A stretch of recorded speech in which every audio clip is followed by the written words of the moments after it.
It's the Dep Lewis Show, the Dep Lewis Show, the Dep Lewis Show. It's the Dep Lewis Show, the Dep Lewis Show. It's the Dep Lewis Show. It's the Dep Lewis Show, the Dep Lewis Show. It's the Dep Lewis Show. Welcome back to the Dep Lewis Show for episode 2. This is your host, Dep Lewis, and I thank you for being back here today.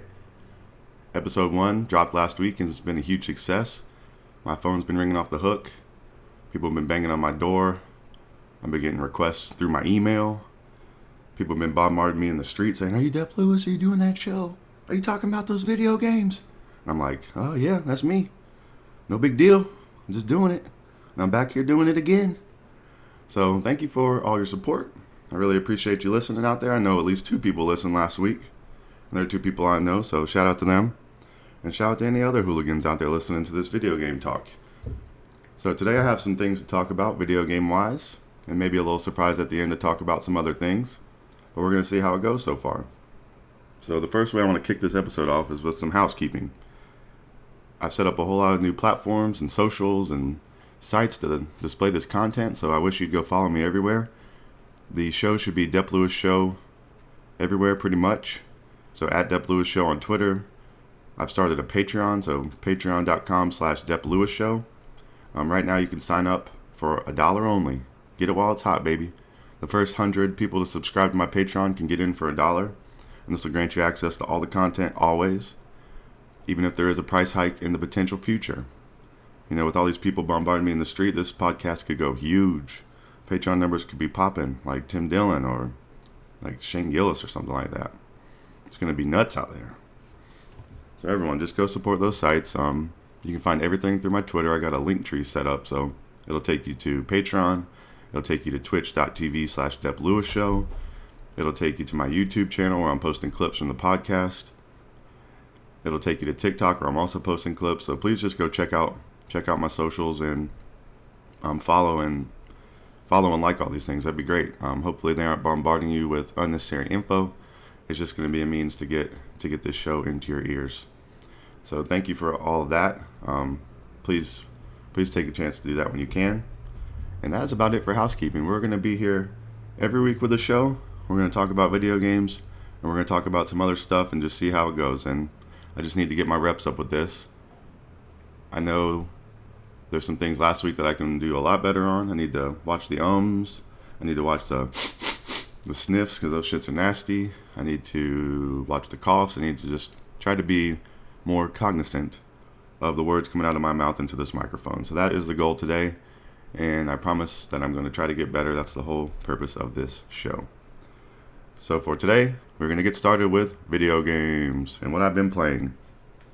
The main game I've been playing this week is Splatoon 3 still. Yeah, it's a great game, even according to the dogs around here. Splatoon 3 is holding out as my top game pretty easily. I just crossed the 20-hour mark on it.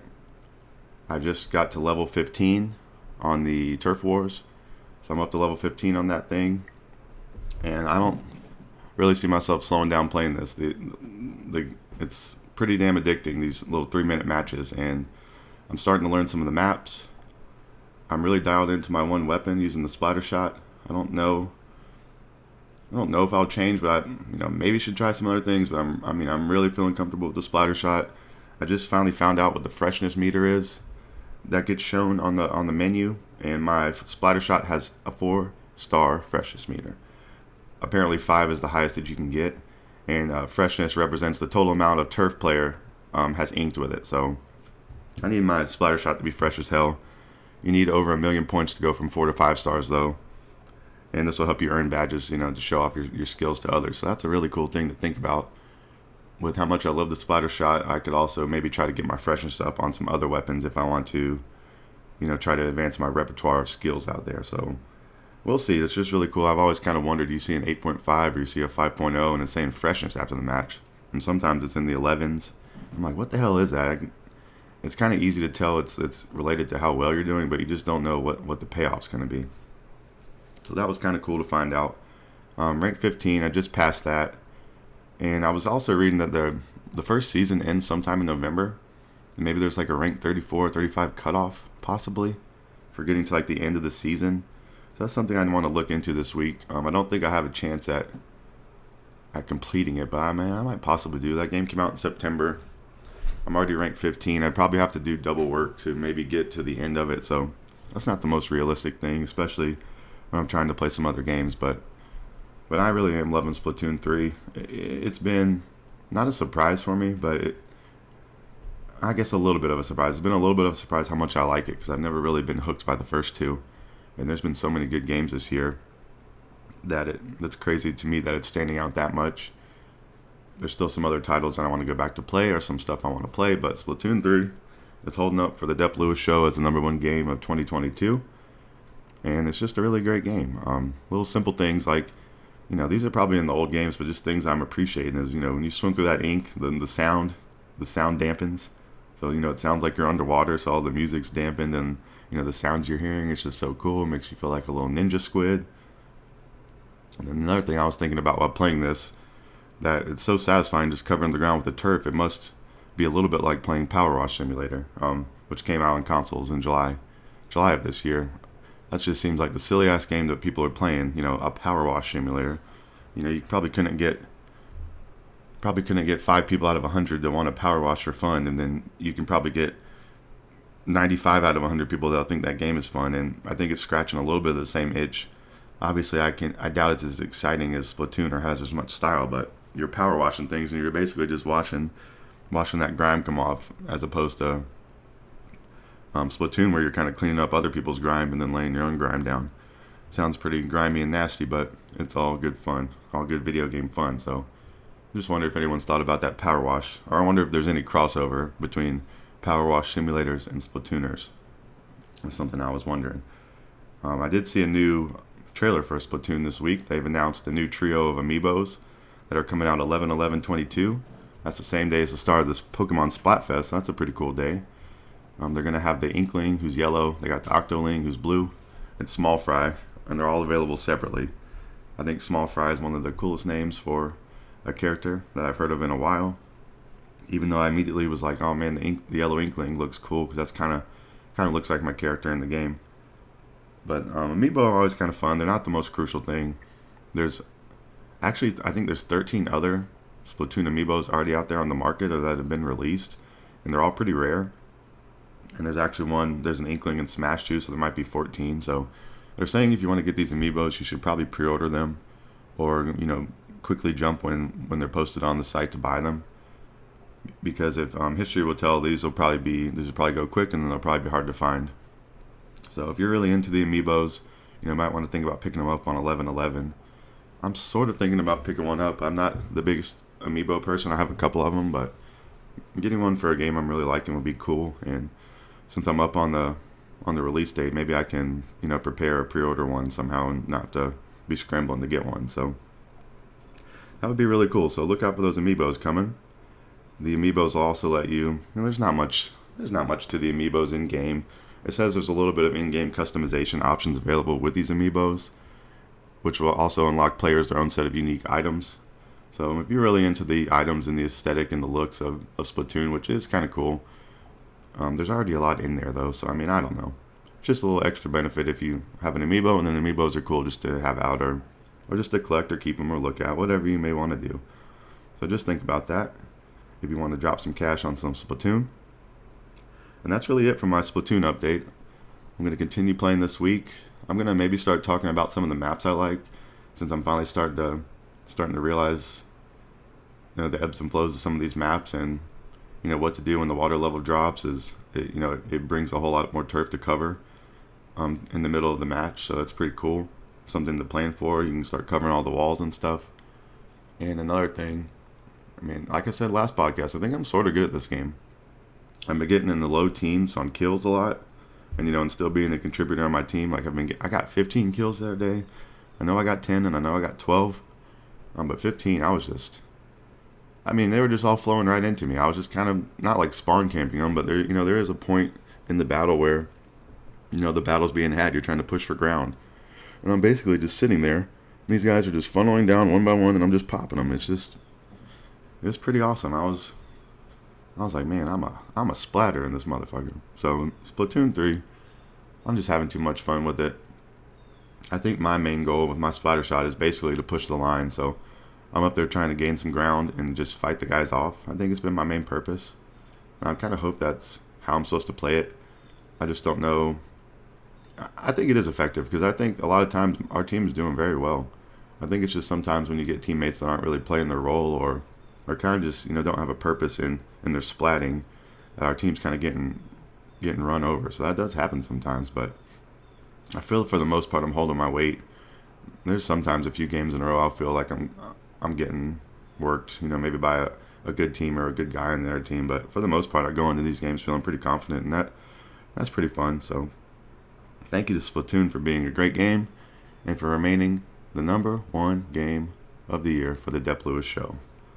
We'll continue to monitor that progress to see what's going on as the year goes on, but Splatoon 3 with a heavy lead, looking like Usain Bolt out there. I don't really know if I have any other movement from the list. I don't think I've played any other of my top 10 this week, but I have played a game that is sort of familiar to something I've played, and that game is Overwatch 2. Blizzard's Overwatch 2. I really can't believe I've been playing this. I was really pretty hot on it earlier in the week. I've been kind of busy later in the week, so I haven't really been into it, but Overwatch 2 sits in my mind right now as a game that I want to play if I got some free time. I actually played some matches with a friend who I used to play Overwatch 1 with. We were playing the same characters we used to play. He likes to play Torbjorn, and Torbjorn and Bastion were both banned for a little bit.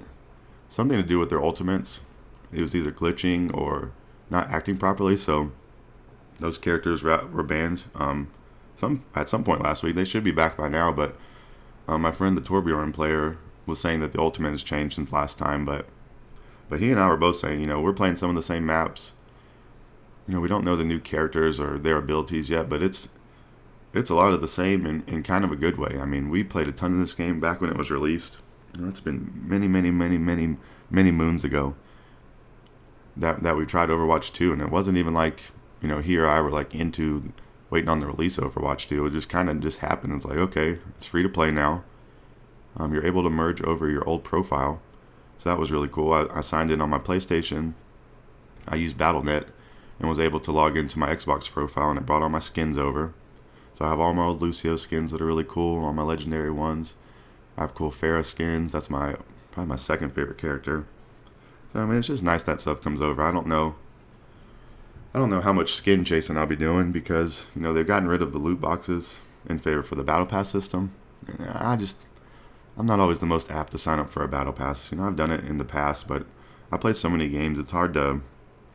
I feel like battle passes most of the time are just kind of cosmetic enhancements that you'll get. So if you play a lot of games and you're not just focused on one, I don't know how crucial getting the battle pass is. But Overwatch 2, that's getting the skins is fun. I would maybe be more willing to just drop $10 or whatever it may be on some skins or like the loot boxes, or I guess if you have the option to be able to directly buy a skin, that's probably something I'd consider. But I've still just been playing Lucio, trying to get my people into battle quickly and trying to heal them. It's very fun. It's also fun to shoot Lucio's gun and try to get some kills, because it's kind of like you have to lead your shot, so it's fun. And Lucio's sliding all around and jumping over the wall. So that's one thing I forgot Lucio could do was walk on the walls.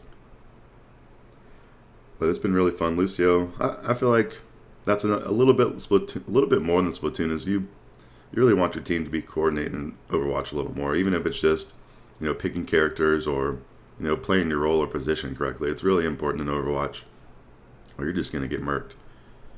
But it's been very, very fun. The merge process was easy, and that was impressive. Lucio, Pharah, Genji, and Soldier 76 are my most played characters. I believe Lucio I had for over 24 hours, and that was like double Pharah.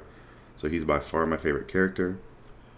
An update in Overwatch 2 that's interesting that I really can't tell the effects of yet, but seems positive, is Overwatch 1 was 6v6, and Overwatch 2 has changed to 5v5. So I don't know if this allows for, I'm just thinking through it right now, 6v6 might allow for less action possibly, maybe more chaos, but less strategy-wise. I don't really know. I think the 5 maybe forces you to have to strategize a little more and think about what you're doing. I can't really think of what effect it has on the rolls or not, but I've been playing the mode where you pick your role going in. So I say, hey, I want to play support because I know I really only like to play, like 95% of the time I want to play Lucio. But I've been burned in that mode by saying, hey, I want to play support and then not being able to pick Lucio. And I don't know if I like any other support characters enough to really like enjoy playing them. Like if I had to play them, obviously I can, but you want to enjoy your time. So I've kind of thought about,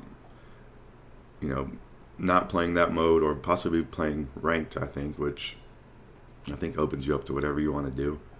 But it would be cool to start ranking in that game because it gives you a little bit of purpose. Maybe that's something I need to check into because my friend was telling me his rank and it was sounding good, and I really don't even know where I stand in that game. So hopefully I'll have more to talk about Overwatch next week if it continues to stay in my mind. And I don't know. I just think time or other games could pass this one out. But playing a quick online match, especially if you have someone who likes to play it, it's fun. So Overwatch 2 is really surprising. I kind of think it has a chance to make my top 10 list. It's just way too early in me playing it, and I haven't really thought about it enough. Last week I just kind of ran down my list, and that was like semi-official. So I need to take a little bit more time to gather intel and information on these games to see if I need to make any changes. So that's what I'm constantly doing around here. So let's see if there's anything else I wanted to talk about Overwatch 2. They have a new mode called Push, which is similar to Tug of War, and you vie for control of a robot that pushes the payload, and I just think it looks cool. I think it's just fun seeing that robot get pushed around. I guess the gameplay is technically similar to just moving the payload, but the robot just adds another little element, and it's really fun to see your team, scooting along with this robot going on your side. And then it feels also bad having the robot come down on you as they're pushing. So I think that's a cool little touch to it. Even if the mode is kind of similar to how you played the old one, I think the robot edition is cool. And there's currently 3 new heroes for Season 1. I probably might mess these names up, but what can I do? What can I do? I'm just a dude. So Season 1 has Sojourn, Junker Queen, and Kiriko. I played Kiriko, and she seemed like a healing Genji. On one hand, she could throw darts, which do damage, and on the other hand, she can throw out healing, basically like healing darts. So it seemed like the whole gist with her was to, attack the enemies a little bit, but then you got to heal up your dudes. It just took a little more precision than I was thinking. Maybe with Lucio, Lucio, I'm used to the, area of effect as opposed to having to aim basically. But then Kiriko also has an ability to teleport, which is cool. So I guess that's, real similar to Lucio. Lucio can get into battle quickly, which is a perk, and you can get your other teammates into battle quickly. Kiriko's teleportation allows her to get back into battle quickly. So if you see someone farther ahead, you can teleport up to them. So it's pretty cool. It kind of was a good bridge of a character to play, from Lucio. So maybe I would consider playing Kiriko if I was locked into support again. So just something good to know there.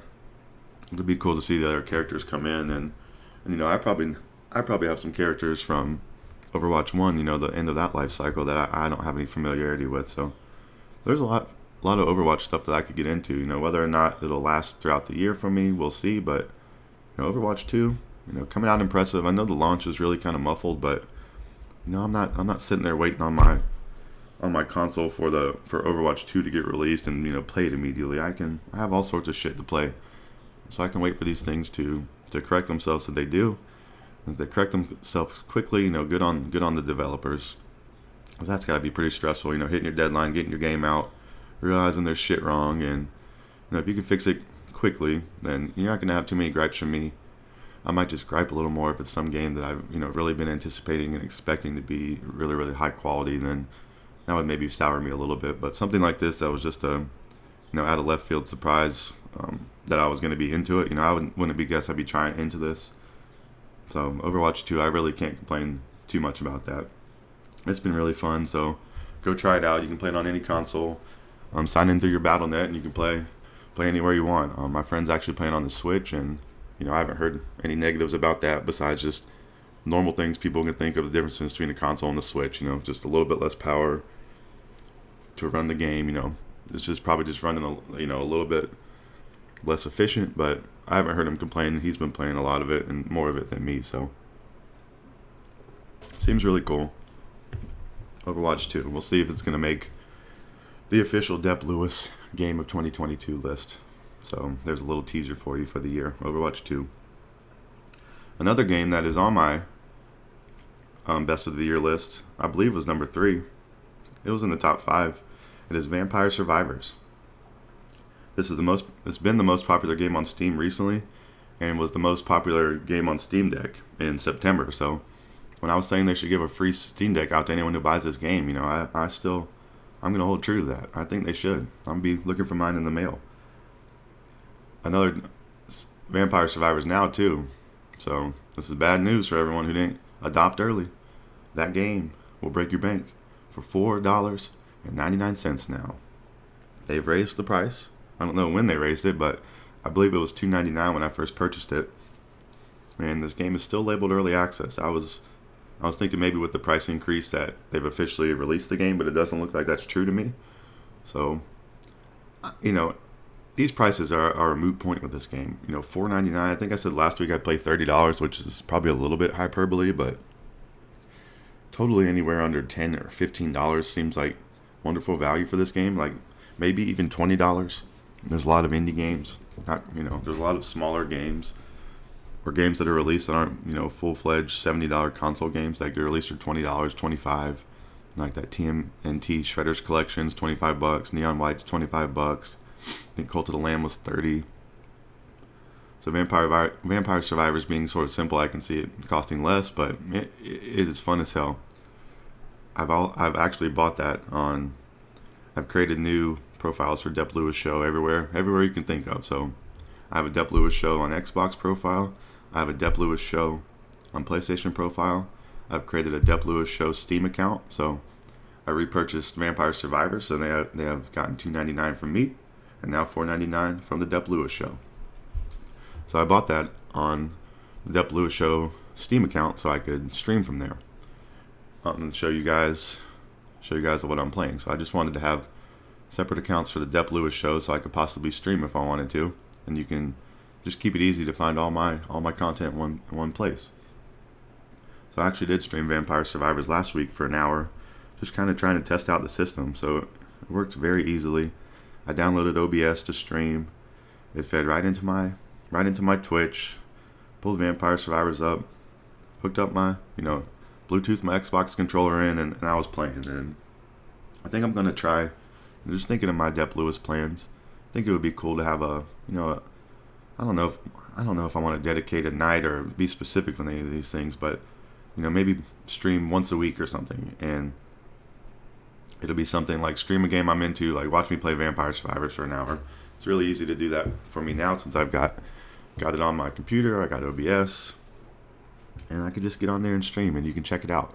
Maybe stream some Overwatch 2 at some point. So just keep an eye out to all my socials and all my pages, Dep Lewis Show, for any updates of like scheduled talk. Or if you have any suggestions, please email them to the show at DepLewisShow@gmail.com. I kind of plan on releasing this pod, Sunday, maybe early Monday at the latest. And then could possibly stream later in the week is a good plan. Kind of maybe be on there and just get a little glimpse of what I'm playing and what I could be possibly talking about on the show at the end of the week. So just an idea out there. Yeah, once again, if you have any feedback and you want to send them to me at DepLewisShow@gmail.com, please do. But Vampire Survivors have been super fun. I looked up the description for how to describe it just because I feel like that could be helpful sometimes. And it says it's a very basic roguelike that simply asks you to kill mob after mob of undead enemies. So that is a good example of it. I recently just unlocked the second character. I just realized you could do that. And she shoots her spell a little bit differently. It's like more diagonal than straightforward. And I actually got farther with her the first time than I have with the other character the whole time. So there was two, I'm not getting into specifics because I don't know. But the first character, it was like every 10 levels you got more experience, but then the second character was every 5 levels you got a little bit less experience. So it was like a quicker way to experience. I don't know if that was helping me or not, but I think I got to level 15 in that game, just like my splat rank. But 15 is definitely the farthest I've gotten, I'm usually dying around 11 or 12. The mob of people just encircles me, and I can't get out of it. But one tip I did hear from the Fire Escape podcast this week, they were really hyping up using the garlic effect. So the garlic, it creates a circle around your character, and I think it damages, maybe just slightly, but it bumps people away. So if they're coming close to you, it kind of bunches them, not bunches them, it bumps them out the way a little bit. So it creates some space. So if you're upgrading the garlic, it's creating a bigger area of effect around your character that, it's like a force field almost. So I'm thinking that's going to be kind of crucial to get through some of those big mobs that start circling you at the end, because you need to have some space in those guys. Your health's getting eaten up like crazy. So Vampire Survivors been really fun. I don't know if I have any good strats for it. I'm trying to develop some strats in my mind for this game, but I just need to keep playing it, and I think maybe doing the stream of it each week. Even thinking through it now, I think that sounds like a great idea. Like, maybe I'll shoot for Wednesday or Thursday night, get on there and stream it for an hour or so, maybe 2, and just start with that. I can obviously stream other games. I can do that on my console, but I think Vampire Survivors is a really cool one to do because it's something I want to play more of. And playing Vampire Survivors for an hour is a pretty good chunk of playing that game. Since it is so simple, I mean, it's easy. I'm not saying it's not easy to play for an hour, because it is, but play for an hour, you're going to see a lot of content. You're going to probably be upgrading some stuff. I actually respect my character when I bought it on my new profile. I was a little confused on that. I think it carried over my experience from playing on my other profile to my new profile, which I'm not mad at or anything, but it's just weird. You think it would start over completely, but I had all my upgrades the same as I did on my other profile. So I just took that as a time to readjust them. So I blanked them all out, which is cool. You can do apparently at any time you can respec your stats. So I just tried to be, since I don't know what I was doing the first time, so I just kind of spec'd them out.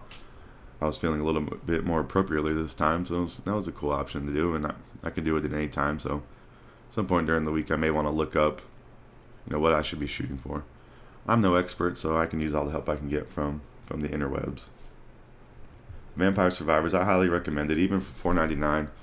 You might want to go ahead and buy a copy of it, because it could be getting raised in price at any moment. And whenever the full release comes out too, there's no telling. But they seem like they're doing a great job of putting content in that game and supporting it, and realizing they really have a pretty good hit on their hands. So Vampire Survivors, really, really cool game. Everyone who has a Steam Deck, you should download that, because it seems like that's what everyone's doing already. It almost sounds like a Switch and having Mario Kart thing. Like, if you have a Switch, you probably have a copy of Mario Kart 8. And if you have a Steam Deck, you probably have a copy of Vampire Survivors. And I don't think you're regretting either one of those choices, because both those games are great and seem like they could be pretty timeless. So highly, highly recommend those games. So those have been the main crux of what I've been playing: the Splatoon 3, Overwatch 2, and Vampire Survivors. And I believe I'll continue playing all 3 of these games. And so let's just get into some other game news I've been seeing out there in the world. There was not a whole lot I ran into, but there was a few interesting things.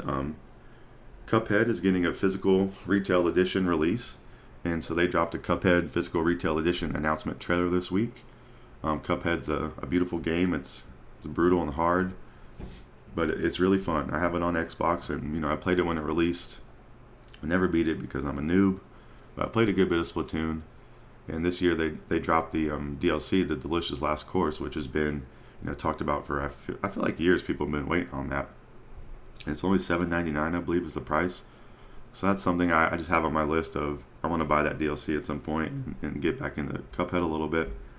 So maybe this physical release would be something I'd be trying to buy. So I am 8-Bit is selling the Deluxe Collector's Edition. So there's just a standard version, which is going to be $39.99. You can buy that on Switch, Xbox, PlayStation. And then they also have a deluxe edition, which is $199.99, so $200 for the deluxe collector's edition. So you might want to go pre-order this if this is something you're interested in. Both of the editions come with a Delicious Last Course DLC, so that's pretty cool. For the $40 bundle, I think regular Splatoon runs $20, $25 pretty often, and then if you think that DLC is $8, that standard price is in the ballpark of what you're getting, and then they're giving you a nice, they're giving you a physical package, which is probably not going to be mass produced. I saw Target and Best Buy were selling it, but I wasn't really seeing it anywhere else. So that may be something, especially if you're into having some stuff on your shelf, you may want to look to pick that up kind of early. I don't have a release date here for it, but it must be coming soon. It has to be coming soon. I'm sorry I don't have that release date, but the deluxe edition comes with a marionette, and it's fully puppetable is what it says. I never heard that expression before, but I think it's pretty funny that, hey, is this shit puppetable or not? I'm trying to fucking wonder if this marionette is puppetable. So if you want to talk to someone who owns a marionette and you want to feel cool, say, hey, is that bitch puppetable? And maybe they'll have some other word that you never heard come back with. So you can get a puppetable marionette with the deluxe edition. It also comes with a box to display. It comes with a hand crank music box, a poster, and then it has a physical game sleeve for it. So these are just things for super fans of Cuphead. I'm not a big collector of things. I'm not a big buyer of deluxe editions. They just cost a lot of money, and they also, usually are just coming with things that you'd want to display or have out or collect, and that's just not my MO. I think these things are cool. If there's a chance if I was just a billionaire or rich, I'd be buying these things and kind of into them, but for me in my life right now, it's not necessary and wouldn't be adding some type of great value. Especially with Cuphead, that game kicks my ass, and I think it's a beautiful game to look at, and music's cool, and the gameplay is tight and fun, but it's just a brutal game, and that's something I need to get better at, is playing brutal games. But Cuphead's really cool. I would easily recommend it to almost anybody, unless it was just someone who was real averse to platforming games. But even looking at the style of this game, looking at this game is cool. Just even seeing the levels would be worth spending the money on. It's fun, and this is a game you truly can get better at and feel like you're skilled at it. So it's very good. I would highly recommend it. There's also, I realized there's a Cuphead Netflix show, and I never knew that existed. So I don't know any other details about it, but I'm just here to let you know that it exists. One of the cooler things about Cuphead is the visuals and the style of it. So a show would seem pretty cool. It seems like it would lend itself well to a show. So if you have Netflix or you want to sign up for some Netflix and check out Cuphead, that's an option for you. I don't know. It seemed like I saw some pretty positive things about it. I don't know how many episodes. I don't know a lot of details. My bad. But just know it exists. That's more than I knew this week. So something cool if you want some more video game content out there in your life. Because don't we all? Video games are the best. So a few other last little video game things I saw this week before we maybe move on to some other topics was I heard Danny Brown mention on his podcast, he's on the Danny Brown Show on the YMH network, YMH Studios. He said there's a Cyberpunk, speaking of TV shows, he said there's a Cyberpunk 2077 TV show. And he was saying how good it was. So he's been a main, watching his show and hearing him talk about Cyberpunk, and I think Brian Simpson was talking about it on there too, has me wanting to try that game out again. They were talking so highly of that game. And that game is, has the full next series versions out. It's got DLC coming that we talked about last week. So, I need to find some time just to get back into Cyberpunk even. Just get a file back going, or something I can try to progress in just to see what it's like. I think it's cool to have a TV show, and that apparently is good. I feel like Danny Brown's, I know Danny Brown from his podcast and stuff is a nerd. So I think his recommendations on game stuff could be pretty spot on. So maybe check out that show if you're into watching them. Just for more disclosure, I'm just not the biggest TV show or movie watcher, so these things won't be ultimately interesting me. It depends. I watch some things, but it's pretty rare. I think one of the last TV shows I watched was The Mandalorian. I watched both seasons, or how many seasons of that there were, and then now I'm supposed to watch Boba Fett is my next recommendation, because apparently the Mando. This is just a spoiler, but so this gives you a second to not listen. But apparently Mando is real heavy in Boba Fett. So that was the part I was worried about. I'm like, man, I'm just kind of developed this affection for my boy Mando, and now the season's over and they're going to Boba, who seems just a little more. Boba's the guy we all know from back in the day, but Boba's character just seems a little more harsh, and like he's coming in and just kicking ass. So I really like I just like the whole vibe of the Mandalorian show and everything he was going through, and he just seems like he's a little more thoughtful than Boba, who might just be attacking his problems straight on. But maybe I'd be loving Boba too. So I don't know.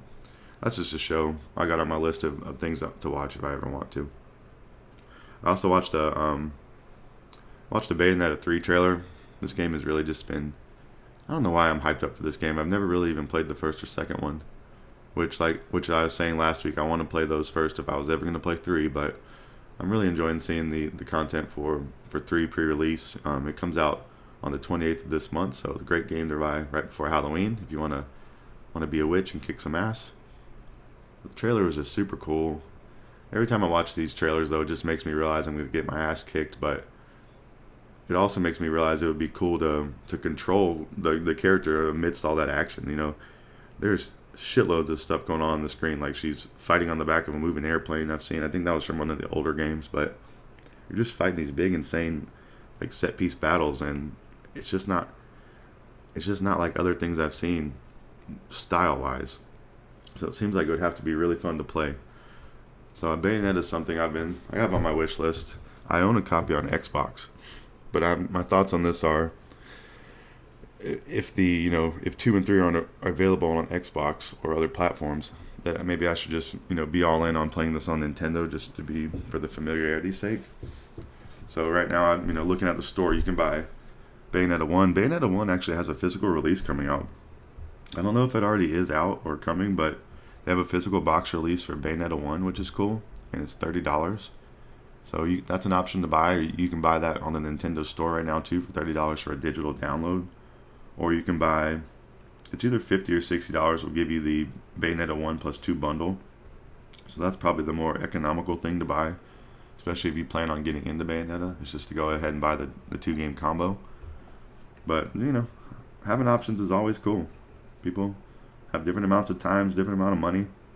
Having options to play the parts of a whole sum is really nice, and I think it's cool that they're doing that, and I think it's cool they're releasing the physical edition of it. Just if you're really into Bayonetta and you don't have you want something for your current gen consoles to put on your shelf and represent Bayonetta, I think it's the perfect thing. Or if you've never played it, seems like a great way to get into it, because you could have all 3 games on your shelf. I think Bayonetta 2, a lot of times when I look on Amazon, they're priced higher than the normal price, MSRP, because I guess they are fewer and far between. So I think getting a brand new copy of Bayonetta 2, you might have to pay a little bit extra, or right at price still.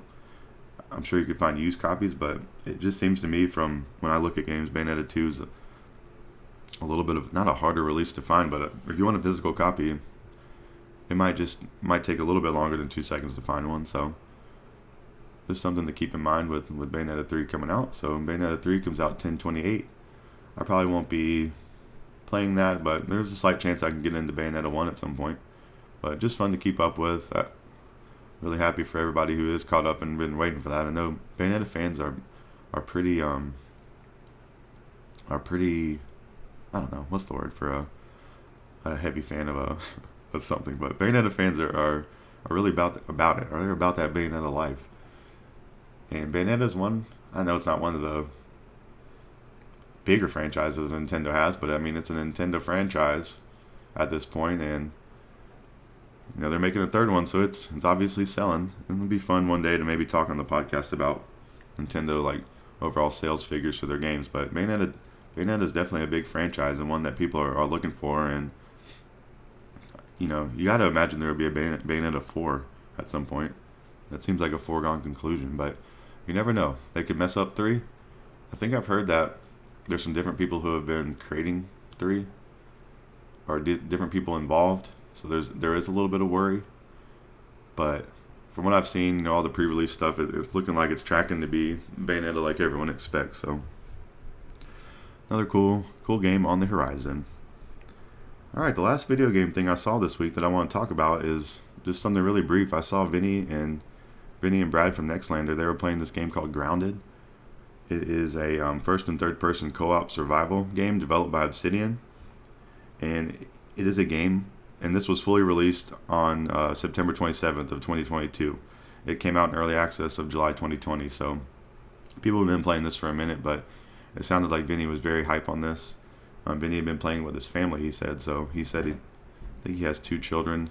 I don't know if his wife was playing, but there was multiple of them playing this game, Grounded.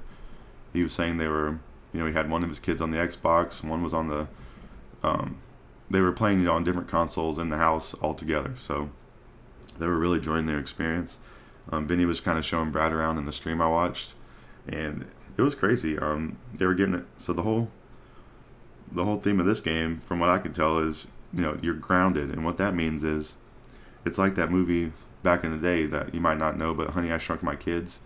It's like your character is the size of an insect. You're a human or whatever you may be, but you're tiny. So you're in this, you're on the ground, and think of like if you're standing in a forest and you're seeing trees. Like think of this: you're standing on the ground and you're seeing the blades of grass come up in the air. So you're walking through the blades of grass, all the shit that would be on the ground. There's all the dirt, and you're trying to build your own little colony to survive out there.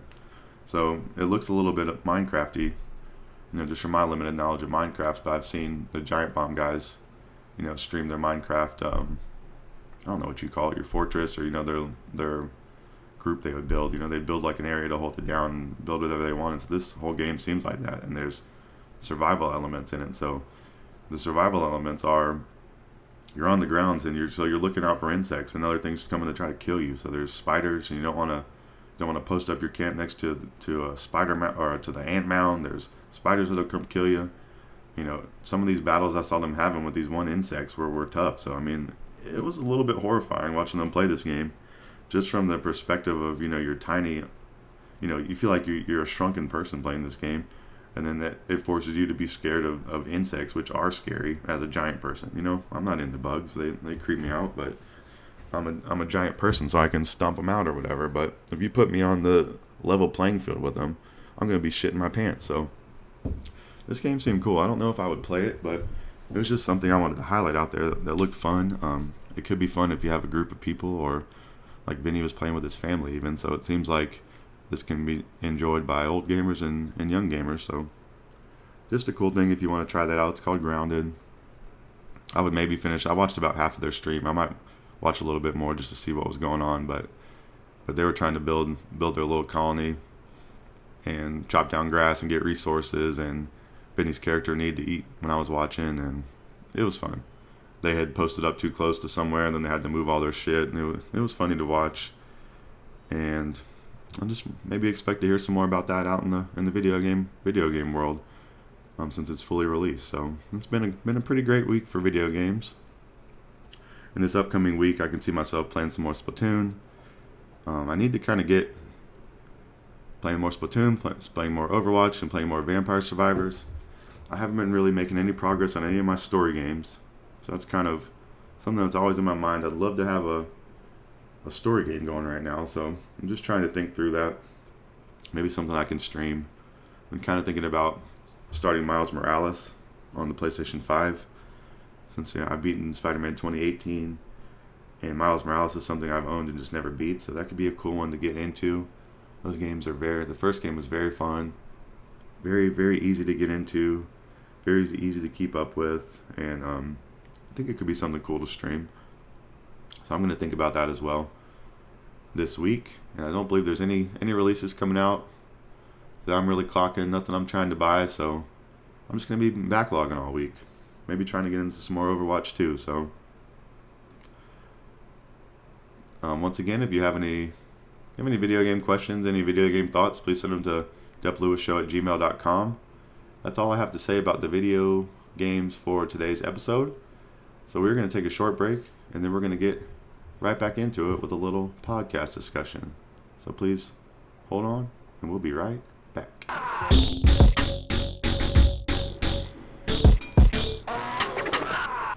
Welcome back to the Dep Lewis Show. Thank you for coming back. We are here to talk about podcasts. Since I am a brand new podcaster, this is episode 2 of my podcasting journey. I'm here to do a service for you. And the only service I can do for you podcast related right now is recommend other better podcasts. And since I listen to a lot of podcasts, I listen to sports podcasts, I listen to video game podcasts, I listen to comedy podcasts. I thought it would be something cool to come in and highlight those. Especially if you're listening to this, I know you'll love these other podcasts just as much as I do. So I want to go down the list of podcasts I think are cool.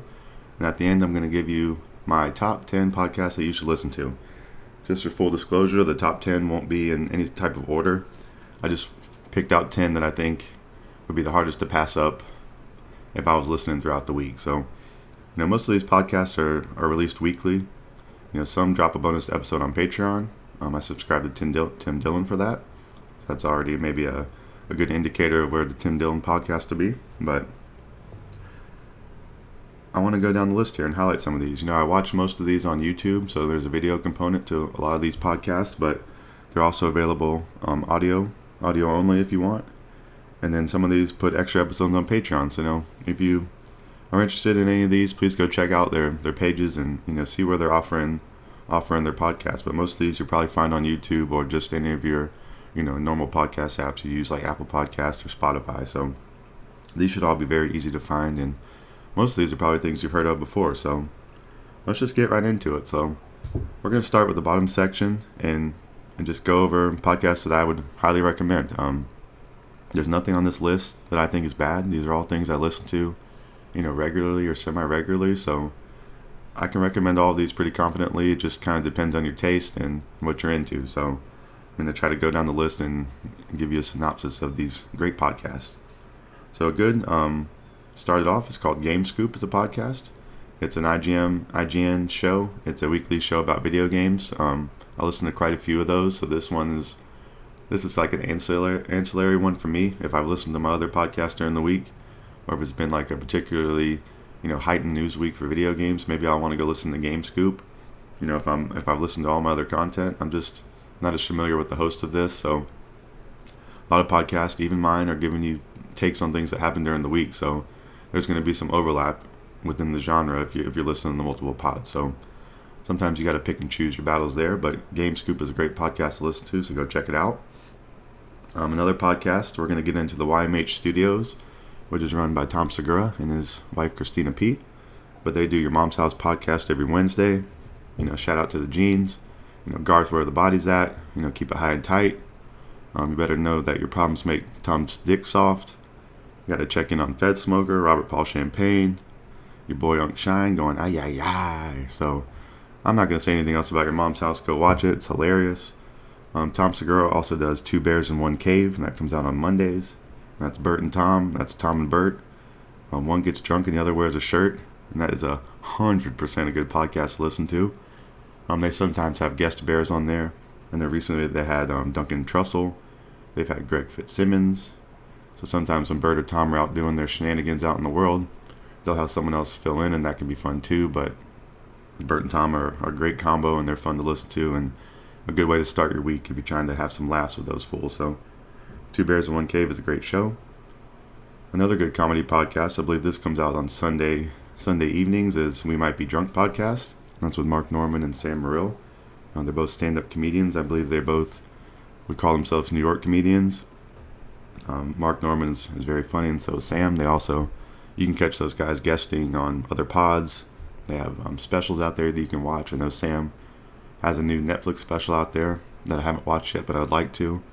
And then Mark Norman's, his infamous last special he dropped on YouTube with all the millions of views out there. So go check out both those dudes and their podcast. We Might Be Drunk is good. The whole basis of their pod is they have a bartender there that tends them up a signature drink for the episode. So the two guys will drink that drink and talk about it while they discuss their ramblings of the week, and then sometimes they'll have a guest on there, and the guest will get to enjoy the drink too. So one of the cool episodes recently, they had Bill Burr on there, and they were making alcoholic milkshakes was the drink on the docket, but Bill was trying not to drink, so they made him a regular one, or it was a root beer float or something like that. But it was really funny to see Bill Burr on that episode. And then they've also had Rick Glassman on there, who Rick Glassman, I'll highlight his podcast later, but anytime he's a guest on a show, it's pretty much a much watch because Rick is his own thing.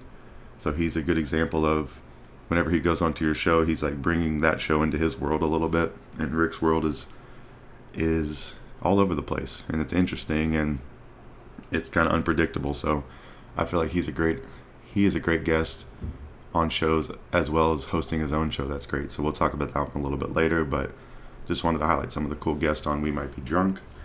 Another podcast that this one comes out on Tuesday because of the name. I was about to say Wednesday like an idiot, but it's called Trash Tuesday. It's 3 ladies, Annie, Esther, and Kalila, that do that pod. Esther also has a new podcast that's called My Pleasure, if you want to listen to some solo Esther, but these 3 ladies are really, really funny.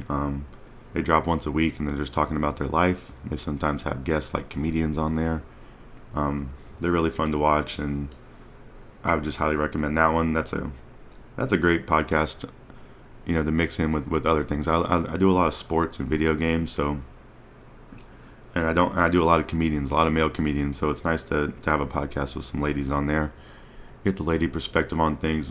Sometimes they bring guys on or other girls, so it's just a really cool show, and it's one I'm glad I have in my rotation. Backpacking off. That's how you say that. Backpacking off. Back something off. I don't know what it is, but on the back of that, blah blah. I still can't think of how to say that, but Tiger Belly. Kalila from Trash Tuesday is on Tiger Belly with Bobby Lee. That's usually a guest-driven podcast, but they're really funny. I feel like that drops later in the week, but Tiger Belly usually has a good guest, and Bobby Lee speaks for himself. He's hilarious, and Kalila's a great podcaster too. They've recently broken up, so that's added a little strange dynamic to their pod, but it's still a great pod, and I'd recommend it. Congratulations is Chris D'Elia's podcast. He drops that once a week. It's a solo pod. I sometimes watch the video of his because he's very animated, but it's a good one to listen to. He's kind of just running down the things of the week and giving his take on it. Chris D'Elia is also on another podcast I like called The King and the Sting and the Wing. I think that's Gang Gang and Buzz Buzz, and the Gang Gang has left. So they've added the Sing too, which is woo woo woo woo woo. Eric Griffin on there. So they got Eric Griffin on there. It's Chris and Brendan are the main trio now. Theo's left the show for, I don't know, it sounded permanent, but it sounded like at least an extended hiatus. So don't expect to see Theo on there anymore, but that show's really funny. It's really silly. It comes out on Fridays. I believe every other week they drop a full episode, and then the midweek in between, I think they're putting the episode on Patreon, but that's just a goofy show. It's funny, it's silly. It's really kind of lighthearted. So that's a good one to listen to or watch. I would watch that one. I would say watch that one for that kind of purpose. Another pod is called Flagrant. Used to be called Flagrant 2. This is hosted by Andrew Schultz and Akash Singh. Mark Gagnon and Alex Media are on there. They've had recent guests like Shane Gillis recently. That was hilarious. They've had Louis C.K. and Joe List on there. They had the Bad Friends on there, Andrew Santino and Bobby Lee. They're usually having a guest most weeks on Flagrant. Not always into the guest, so I'm not always checking in on their pod, and I might not check in on the solo ones, but they're a great podcast to just keep up with because they will have good guests, and they're all really, really good at podding, and they do their comedy thing. Schultz just dropped his special. He was selling it on his website like Louis C.K., and I think he made a lot of money off that, and then now he's giving it to you for free on YouTube. So I actually watched his special on YouTube.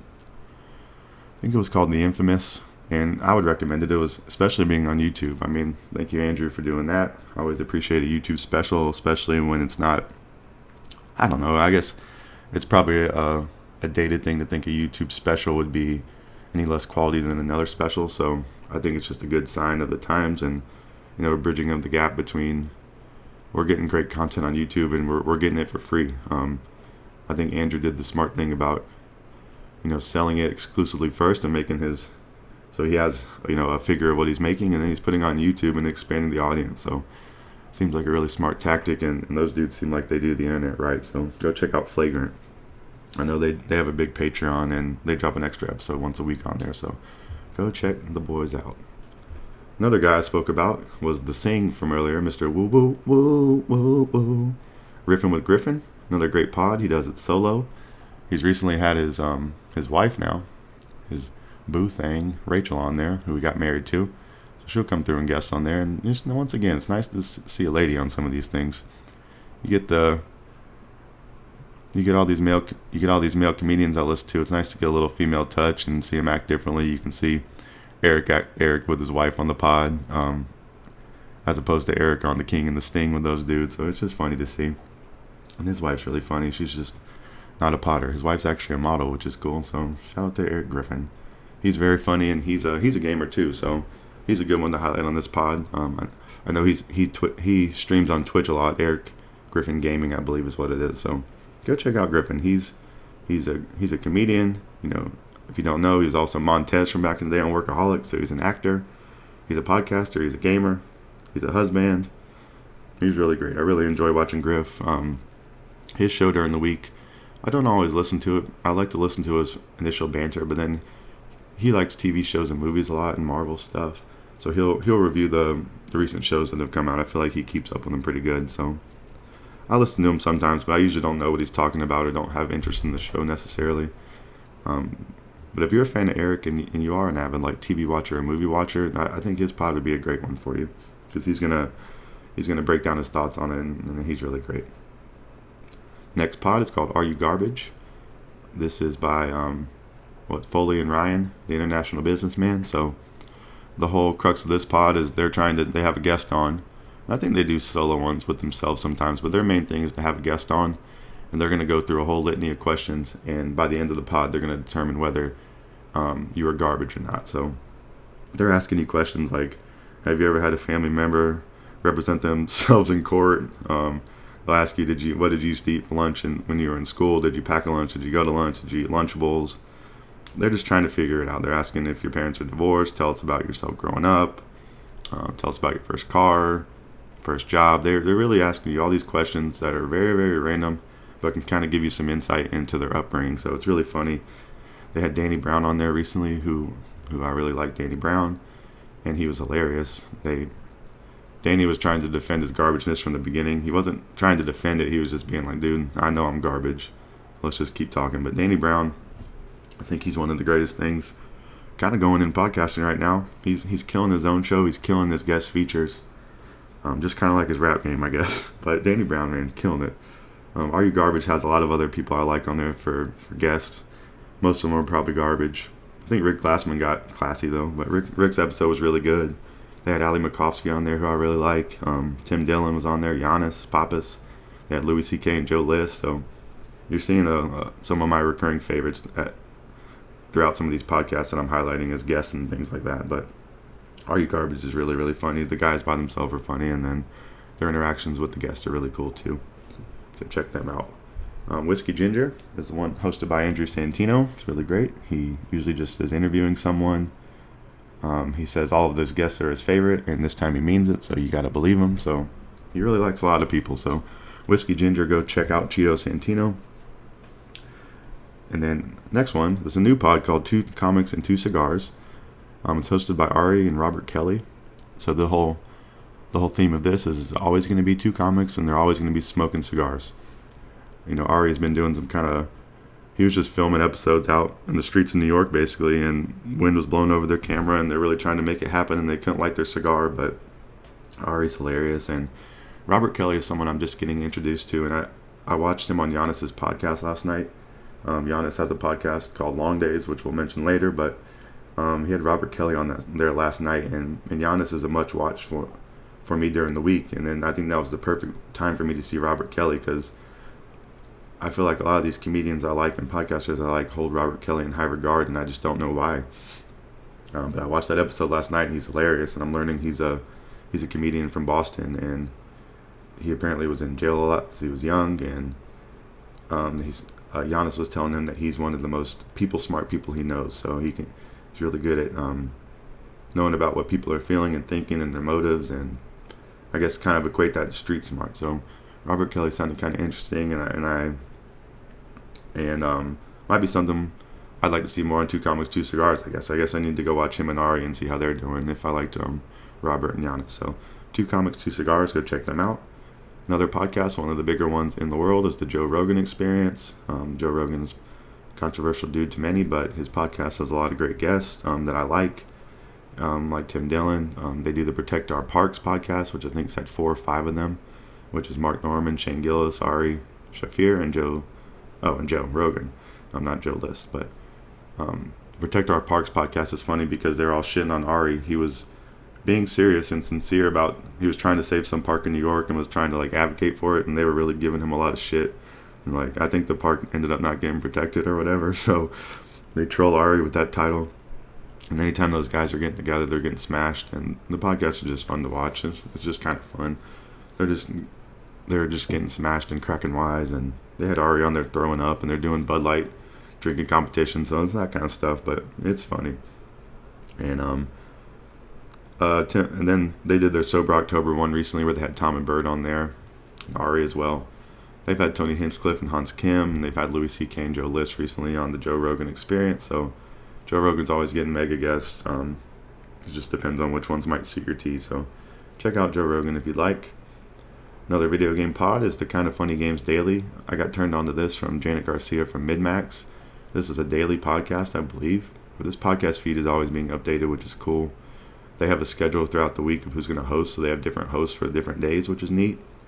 And they're just coming through and talking about video game stuff, video game happenings. So this is another like ancillary pod I use. If I haven't got enough video game news through the week, or if there's an extra special topic I'm interested in, I'll go check out Kind of Funny Games and see their take on it. I'm just not as familiar with their host, kind of like Game Scoop, but I do really like Janet Garcia from MinMax, so she was a good person to get me into this pod. Excuse me. Another very funny pod, who's a solo pod, is Bill Burr's Monday Morning Podcast. He releases this pod twice a week, and I believe on the second pod, he puts flashbacks from his old show on that same day. So like if it was Thursday the 10th of 2022 in October, he'll give you a clip at the end from October 10th, whatever, from 2021. So it's a pretty interesting way to recycle your old content and also put it up against some of your new content to see. I don't know the thoughts that go into him picking that, but it's just something I've always thought is interesting. I'm usually not listening to the recap part, but sometimes I do get into it and don't realize it, and I continue listening. So just interesting. Bill Burr ranting for twice a week is something that anyone can appreciate, and it's impressive anytime he does it. So go check out Bill Burr. Great stand-up comedian too, probably one of the best. All right. This is the last podcast of I would consider this the bottom tier of my priority list, but The Mismatch is an NBA podcast hosted by Verno and KOC. It's a great podcast to listen to if you like the NBA, especially during the season. They're breaking down all the drama of the season, and even in the off season, they're breaking down, free agents or trade rumors or any kind of news that's happening. So I think that's probably the best podcast to listen to for just straight NBA. So now we're going to get into a little bit of a higher tier of podcasts that I think are great. All these I would easily recommend. And we're going to start with The Danny Brown Show. Danny Brown Show has just started sort of recently, hosted under the YMH Studios banner. So Tom has the Booth Boys helping out Danny, and Danny's watching freestyles. He's talking about white people shit. He's having guests on there. He had Brian Simpson on there, which was amazing. He had Ari on there. That was amazing. Danny Brown is funnier than he even thinks he is, and he's really good at podcasting and riffing. He's doing great at being guest on podcasts. He's still making music. Go check out and stream his music. Danny Brown is the shit. So check out The Danny Brown Show. I think it's every Monday. It drops on the YMH feed, so please go support Danny. Tuesday with Stories is another podcast I'm really into. Sort of recently, Mark Norman hosts this, who we mentioned earlier, from We Might Be Drunk, and the Protect Our Parks on the Joe Rogan Experience. And then Joe List is also on this. And Joe List is of 4th of July fame, the movie by Louis C.K. that was released this year that I want to watch. And Joe List is very funny. He's into tennis. These are both New York comedians. They talk about sports and their comedy job, and you can just tell those dudes are friends, and I think it seems like they're friends, and it's very good. Very good banter. A great podcast to listen to once a week. Another podcast I've been turned on to recently is a lady named Shank, Sarah Weinshank. She hosts a solo pod called Shank, and I've really been enjoying her solo pods. She has guests sometimes. She had Jet Ski Johnson on there. She had Ryan Sickler on there. And those episodes are really funny, but I really like the solo Shank episode. She just kind of talks for 30 or 40 minutes. And she's really cool. I've just really started following her stuff recently, so go check out Shank. Another podcast hosted by Rick Glassman is called Take Your Shoes Off. This is probably one of the most unique podcasts that's on this list that I know of, just because of the style of the way Rick hosts it, and he's got his, I guess it's OCD tendencies, and he's just an interesting guy. He's all over the place. He likes to have fun. He's constantly messing around trying to make the show good and not being boring, and he puts in a lot of post work to his podcast with his editing and his animation that he adds into there and his snaps. So Rick, Take Your Shoes Off, especially if you like the guest that Rick has, please watch it. It's going to put the person you like in a whole different light, and it's going to be a good, funny light. And Rick is just really interesting. He is phenomenal, as he says, and he apparently is the best basketball playing comedian there is. And he's just really funny. I'd like to see some Rick stand up. And I think he's really kind of hitting his groove on doing the mics now and having some shows. And I think that's been a thing for him, is from what he said from his pod, that the pod has kind of helped him get more comfortable with the stand up, and he feels like he's getting better at it at this point. So Rick Glassman is really, really cool. Watch his Take Your Shoes Off pod, and then watch him as a guest on other podcasts too. He's really cool. And then go support his dad, Marshall's rug store. He always has commercials for a rug store on there, and it's his dad's rug store, so that shit's funny as hell. All right, Taste Buds is another great podcast hosted by Chrissy D. No, this is Joe DeRosa. They have Chrissy D is their friend, but Joe DeRosa and Sal Volcano, and these guys will argue, McDonald's versus Burger King, a club sandwich versus an Italian sandwich, Coke versus Pepsi. There's a million of these things, and it's hilarious, especially if you're passionate about one of the sides. To go on there, listen to them argue it. Joe's real grumpy, and Sal loves messing with him, and they argue a lot. They sometimes have guests, like I said, Chris, and they got Ari on there. It's just hilarious. Go watch that show. It comes out once a week, and they're picking a topic to discuss and debate about. So it's cool that their show has a purpose each week, and it's always very funny. And they let the community vote at the end to see kind of who was getting the right feel, or who was actually correct. So it's funny. They'll argue, and then they'll pull the poll, and then they'll make them feel vindicated about their choice. So Taste Buds is really funny, especially if you're into the two topics that they're discussing. So the guy I just mentioned, who another great podcast, is the Chrissy Chaos podcast, hosted by Krista Stefano. He does this once a week.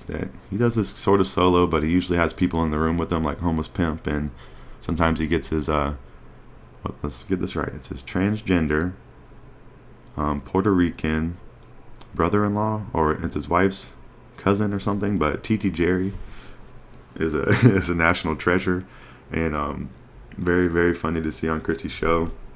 And Chrissy's hilarious. He's very self-deprecating, and talks about his anxiety a lot, and he's just a funny guy. He's always hating on himself, but he does a great job. His stand-up's funny.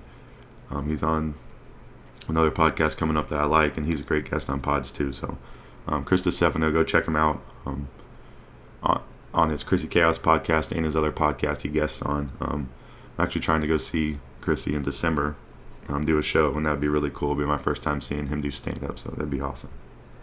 So another great podcast that I've recently got turned on to is the Kump podcast. Ray Kump and his lady Lucy host this podcast, and they like to get into political stuff and the big happenings of the week, and they usually have pretty interesting takes on it. And Ray gets a lot of hate online, and I don't understand it. He's funny. He's just big and fat and has a real distinct voice. I don't know. I think that's cool, but he gets some hate online, and we can talk about that in a minute of why. But Kump podcast is really good. It comes on over the weekend. I like to watch this just because they're showing clips of things as they talk about it and bringing them up, and it's just funny to see Ray talking and Lucy be laughing, and then she'll make him laugh. So it's a really cool podcast. It's a cool little dynamic. Just kind of being reminiscent of the YMH stuff with Tom and Christina. It's cool seeing Ray and Lucy do their thing, and looks like they're being pretty successful at it. And they also have a Patreon. Most of these pods probably got Patreon, so if you got all the money in the world, go support all these people. Okay. We're getting very close now to the top 10, but we got a few to go, so we'll be quick. MinMax Podcast is a great video game podcast. It's Ben and Kyle and Janet and Sarah. Sarah Pods is someone I watch stream Animal Crossing a lot and really got into watching her stream. She's really cool. And now she's on the MinMax Pod, so that's awesome. They have Anna Diaz, Kelsey Lewin. Kelsey Lewin runs, or the Video Game History Foundation, and then she also has retail stores called Pink Gorilla, where they sell games. It's like a game store. One of the cooler looking game stores I've seen. They sell Pink Gorilla plushies, and I'd like to get one at some point. So go check out and support that. They got Serial on the show, Jeff Marchiafava, one of the best names to say in gaming, Jeff Marchiafava. And they have guests on there too. I learned that a guy named Charles McGregor was really cool. He was on The Last of Us Deepest Dive. So they'll do a Deepest Dive where their crew will play, if it's a game or a new release, they'll all play it and they'll section it off. So they'll say, hey, play the first 7 hours of blah, blah, blah. And then once they get to that 7 hours, they go record a multi-hour podcast on it. So they call it the Deepest Dive into games on the internet. So it's really cool, and it is pretty true. They do a great job at MinMax. They have a Patreon. They have a whole list of shows they do during the week and different things the community can vote on and help them do. So MinMax is really killing it. Ben Hansen's the main driver there, so shout out to them. Ben's from Game Informer, and some of those other guys are too. Go check out the MinMax Pod. The last video game podcast in this lower tier is the Nintendo Voice Chat. This is one that I would maybe put up to the top of my list because it has really been climbing. But this is a weekly podcast focusing mainly on Nintendo activities and musings, but they also talk about other games they play because these people are gamers. They call this next person industry legend Kat Bailey, and she's kind of one of my new favorites video game commentators to follow. They also have Seth Macy, Pierre, and then they have a fourth rotating chair on that show. And they've had Rebecca Valentine on there a lot, and she's been really cool. She has a cool dynamic with Kat. So I really like watching the Nintendo Voice Chat because I love some Nintendo. And, they're highlighting mainly Nintendo each week, so it's an excellent podcast to listen to. And it's just out of my top 10. And then the last podcast to not crack my top 10 is Hey Babe. And that's allegedly out of the top 10. And if you got a problem with that, take it up with Bloom Cafe, bitch. But this is hosted by Chrissy D and Sal. They got the homeless pimp on there. And Hey Babe is, I don't know, it's one of the best. It not being in my top 10 is kind of a travesty, but it's close as hell. And I'm watching the Hey Babes once a week, and they open up their show each week with a Hey Babe song. They make like a remix of something. So if it's like, don't believe me, just hey babe. Don't believe me, just hey babe. Like, that don't believe me, just watch. They just make, those two dudes will sing at the beginning of their episode every episode. It's hilarious. So go watch that. Even if you just watch the beginning and want to laugh at that, it's funny. Alright, so we're going to get into the top 10 Dep Lewis Show podcast recommendations that I have for you today. Hey, I didn't mention this. Today is Sunday, October 16, 2022. So for full disclosure, that's when I'm recording this podcast. That's where my thoughts are at. This is where I'm at in the universe right now with myself and my thoughts. So my top 10 pods, in no particular order.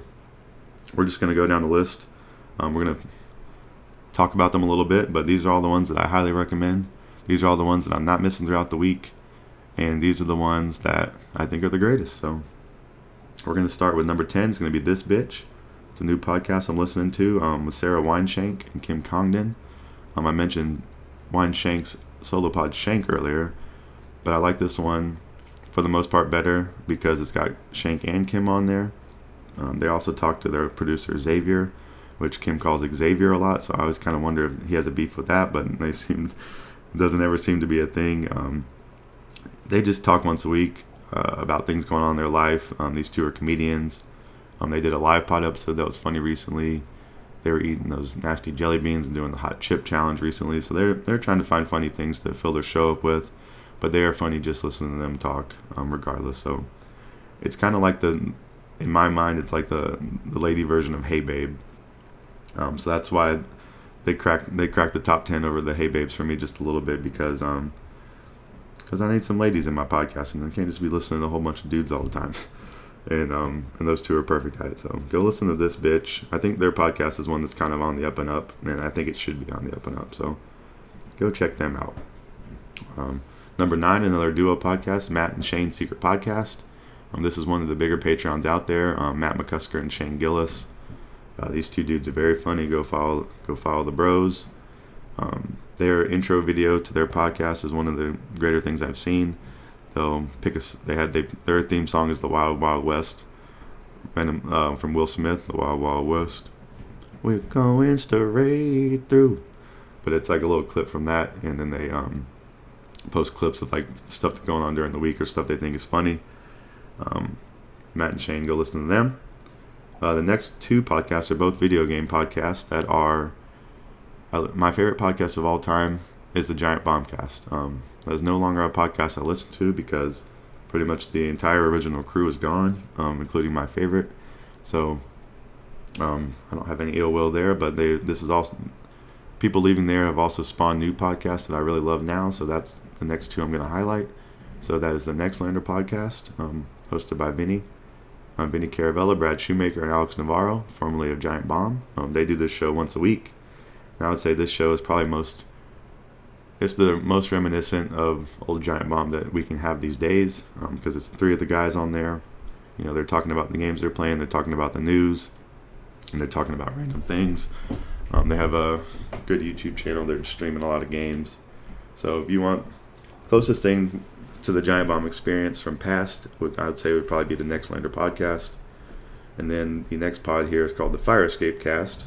Comes out every other week on Mondays, hosted by Dan Reichert, who is currently the creative director at Giant Bomb. And he was a former employee of Giant Bomb back in the heyday. And then he left to do his own thing and now is back, kind of manning the crew. I really like Dan. Got mad respect, but he just hasn't been able to bring me back to the Bombcast. But I listen to him on the Fire Escape podcast, and I watch him stream, and I really enjoy it. And Mike and Mary are really funny, and they'll talk about Dan's family on this podcast, son Paul, and his wife Bianca. So it's a great podcast. Go listen to Fire Escape.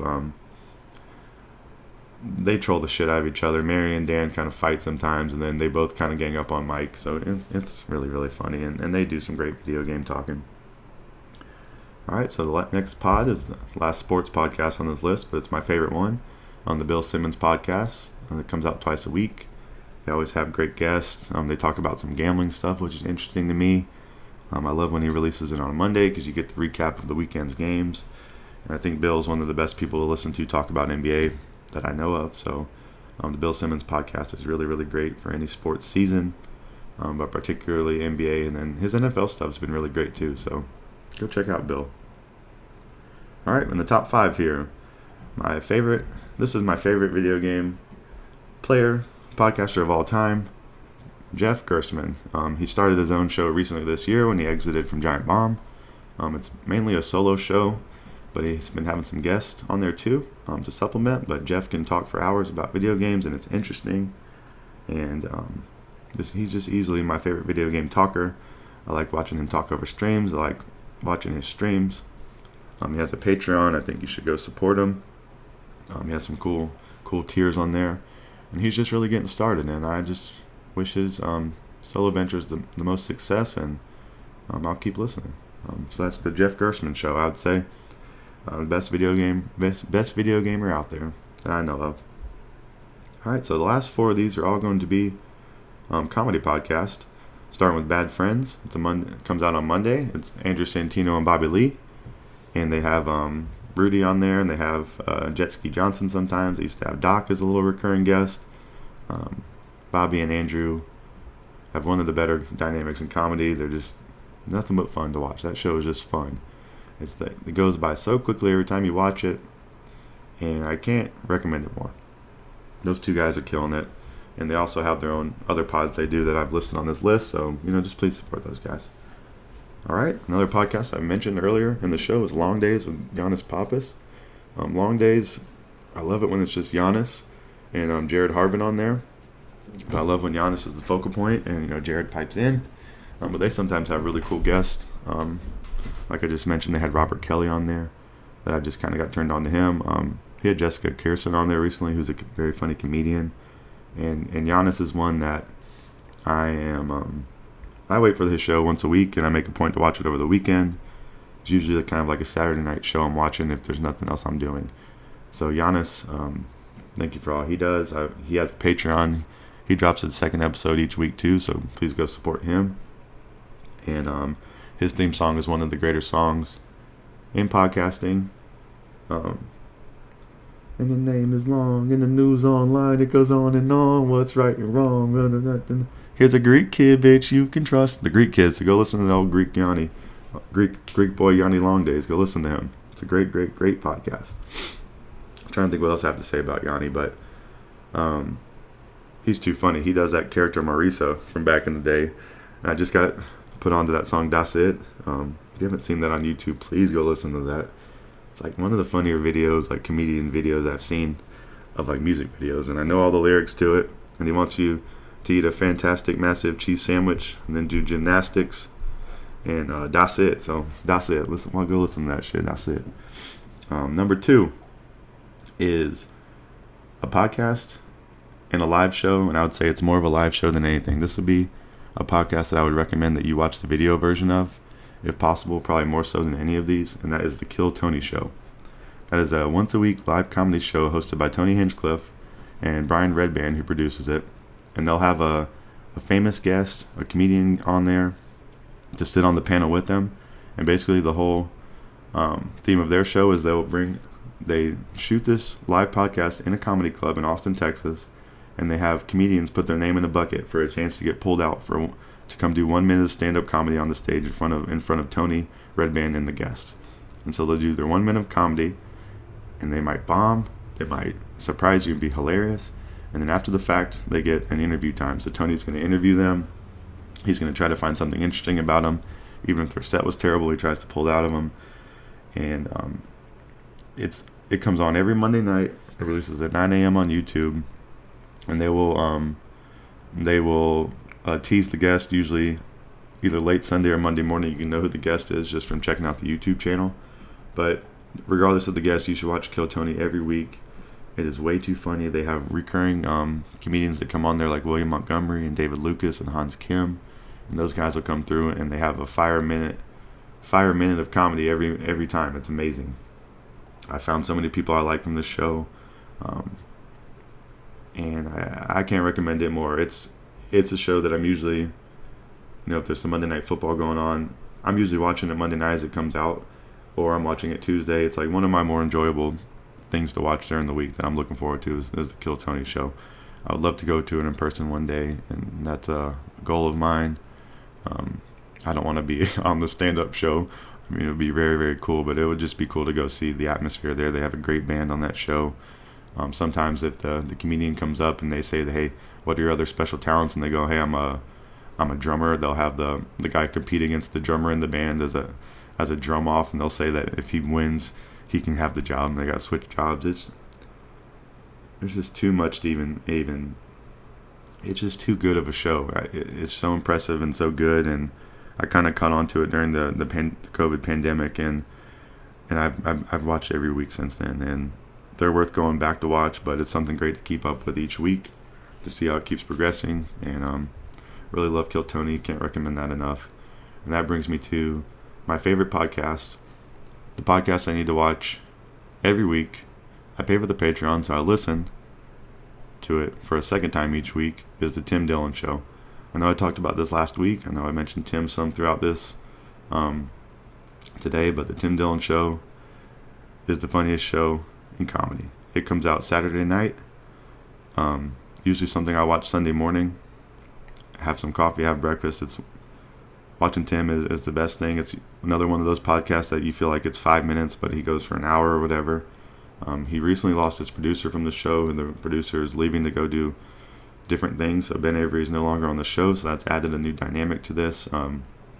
As Ben's been the staple of the show, and I know I talked about that last week, but Tim Dillon's still going strong. I would love to see him do stand-up comedy one day. He has a special on Netflix that dropped this year that was very funny. Tim will tell you that he thinks it's not his best work, but he's hilarious. I don't know why he feels like that, but Tim Dillon Show, one of the best guys to listen to. He's funny every second that he's talking, and then he has real takes that are funny too, and he just seems smart. You listen to his comedy, you're laughing, but you're also thinking like, damn, he's kind of right about that. So please go listen to the Tim Dillon Show. Support him on Patreon. I'd say that the most out of anyone here. He has great guests, like he has Giannis on there, Louis C.K. He has Ray Kump on there, who, after Ben left the show, Ray Kump was the first guest, and people were blasting Ray Kump, and I don't get it. Ray Kump is hilarious. So, trust in Tim Dillon, listen to his pod, and that's it. So, thank you for listening to this long list of podcasts. Hopefully I was able to kill two birds with one stone. I can get you some other great podcasts to listen to, and then it's also giving me some more time to flex this podcasting muscle that is very weak on me. So it's nice to be able to talk about these things and highlight what I like from them, and hopefully bring that to my pod one day. So once again, we're going to take a very quick break, and I'm going to be back for the last section of this pod, and then you're going to have to wait till episode 3. So be right back in just a minute.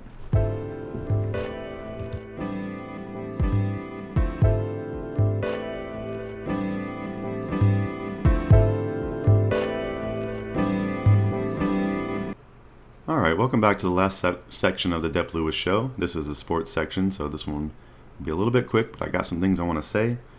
My favorite team in the world, the Atlanta Braves, have been eliminated from the playoffs as of last night. They lost to the goddamn Phillies. They just couldn't get it together in this series. Every Braves fan is going to tell you that they have a young core, so there's nothing to worry about, which is true, but it still stings. You watch 162 games during the season. You watch these amped up playoff games, and your team's out. It sucks. So that one's still fresh, still sucks. Really kind of surprised it was the Phillies to take us out, because that's our division foe. We won the division. We could have been getting to play the Padres right now, which I know we could whoop. So it's just kind of a misfire on the Braves' part. They got over 100 wins this season. They had a great regular season as opposed to last season, but just came into the playoffs a little less hot and just couldn't put it together. Pitching really wasn't there. Our ace struggled game 1. Overall, have a pretty great team, and there really is an exciting future for it, but it just sucks for the season to be over. Still games going on, but no Bravos until next year. So just shout out to them for another great year. Really do have a lot of good players like Mike Harris and Vaughn Grissom coming up. My favorite player, Ronald Acuna. Hope Ozzie comes back next year and can be healthy. Hope we can get Mike Soroka back next year and get Max Fried back doing his thing. We got the Dansby contract situation looming now.